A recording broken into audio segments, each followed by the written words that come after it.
Généralement, quand on parle des inondations au Togo, les partisans du Nil nous disent ouais, il pleut dans tous les pays, il y a des inondations dans tous les pays, et que les gens construisent dans les bas-fonds. Et nous, on leur répond qu'effectivement, il pleut dans tous les pays, sauf que quand il pleut dans les autres pays, au moins de 30 minutes, l'eau part. Il y a des canalisations, il y a des égouts, l'eau part. L'eau ne reste pas sur la voie publique, l'eau ne reste pas entre les maisons, l'eau n'envahit pas les écoles, l'eau part. Sauf qu'au Togo, chaque année, quand il pleut, l'eau s'installe dans les maisons, dans les quartiers, les gens deviennent des réfugiés climatiques dans leur propre pays. Et c'est la même chose depuis des années et cela tend à s'accentuer. Et donc, ceux qui nous disent que les Togolais construisent dans les bas-fonds, il se fait que leur propre siège se retrouve dans l'eau. Est-ce que le siège de UNI est une maison qui est construite dans un bas-fond? Je ne le pense pas. Mais il se fait que la dernière fois, le siège a été totalement noyé par les eaux. Et ça, c'est tellement symbolique. Le jour où Faure Gnassingbé ou un adepte de UNIR va vous dire que oui, Faure développe le pays, montrez-le juste la vidéo en disant voilà le siège de votre parti. Et ça symbolise votre bilan. Et il n'aura plus aucun argument.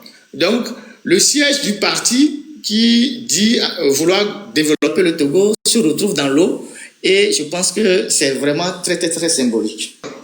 Faure Gnassingbé est au pouvoir depuis 20 ans. Ce que les Togolais lui demandent, c'est de construire les hôpitaux.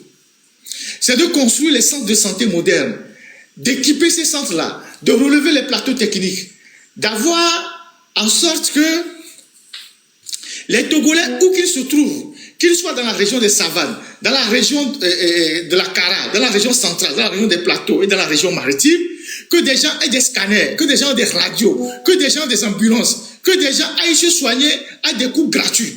Les Togolais n'attendent pas de lui une magnanimité et qu'occasionnellement, on dit qu'il débloque de l'argent et il demande à l'armée d'aller opérer les gens.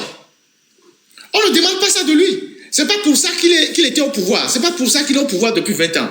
Ce pourquoi il est au pouvoir, c'est de doter le pays d'infrastructures de santé modernes.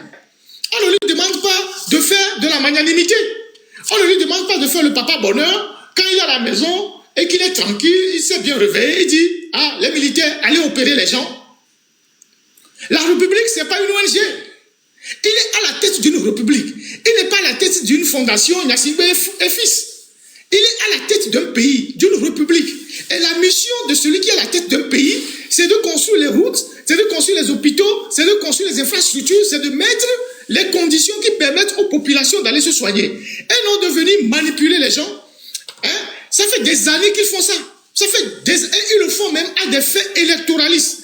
Avant, quand il y avait les campagnes électorales, on met quelques ONG là, vous les connaissez, vous savez de qui je parle, et on leur donne de l'argent, ils vont sur le terrain pour opérer les gens, que c'est le chef de l'État qui a demandé d'opérer les gens gratuitement, c'est la magnanimité, tout ça là. Le régime est en train de prendre des dispositions, en tout cas, ils sont en train de travailler à localiser la plupart des activistes, la plupart des blogueurs, la plupart des influenceurs, à les localiser. Et s'ils cherchent à les localiser, vous imaginez à quelle fin? Donc, ils sont en train de chercher à localiser l'ensemble de tous ceux qui, aujourd'hui, portent la voix de la jeunesse, font des lives, essayent d'informer les Togolais, de les mobiliser. Ils sont en train de réfléchir. Ils ont mis en place une cellule pour localiser tous ces gens-là. Et donc, vous devez faire très attention dans votre vie quotidienne. Qui vous approche, qui vous aborde, qui vous donne des rendez-vous, qui veut vous voir, qui veut vous rencontrer. Faites très attention. Restez au maximum vigilant. Vigilant, extrêmement vigilant. Nous luttons contre Faure Gnassingbé et contre tous ceux à qui il a vendu nos biens. Nous luttons contre Faure Gnassingbé et contre tous ceux à qui il a vendu nos richesses, nos mines, nos phosphates, nos clinkers, tout ça. C'est lui qui est l'agent étranger qui dirige notre pays. C'est lui qui est un agent étranger qui dirige notre pays. C'est lui qui est au service des étrangers dans notre pays. C'est lui qui est prêt à vendre toutes les richesses aux étrangers, aux impérialistes pour conserver le pouvoir. Donc c'est pas nous qui les dénonçons, qui sont les agents extérieurs. C'est nous qui les dénonçons. Mais c'est lui qui est au service de ces gens-là.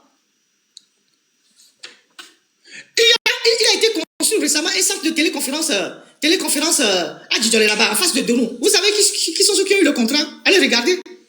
C'est une société française. Pourquoi ils ont donné ça à une société française? Le centre de téléconférence qu'ils ont inauguré là-bas, à Djidjolé là-bas, c'est un centre d'appel. C'est une société française qui a eu ça. Les Français ont débloqué de l'argent pour ramasser les ordures à Kara, la ville de Fognasimbe. Vous n'en parlez pas. L'ambassade de France à Lomé a débloqué de l'argent avec l'Union européenne pour ramasser les ordures dans la ville de Kara, chez Fognasimbe. Vous n'en parlez pas. Fognasimbe lui-même, avec ses milliards, ces barons qui sont autour de lui, avec les milliards qu'ils ont volés, ils ne peuvent pas créer une ONG pour ramasser les ordures à Kara. C'est la France qui vient donner, je ne sais pas combien là, 5 millions d'euros pour ramasser les ordures à Kara. Vous avez vu la dernière fois, non?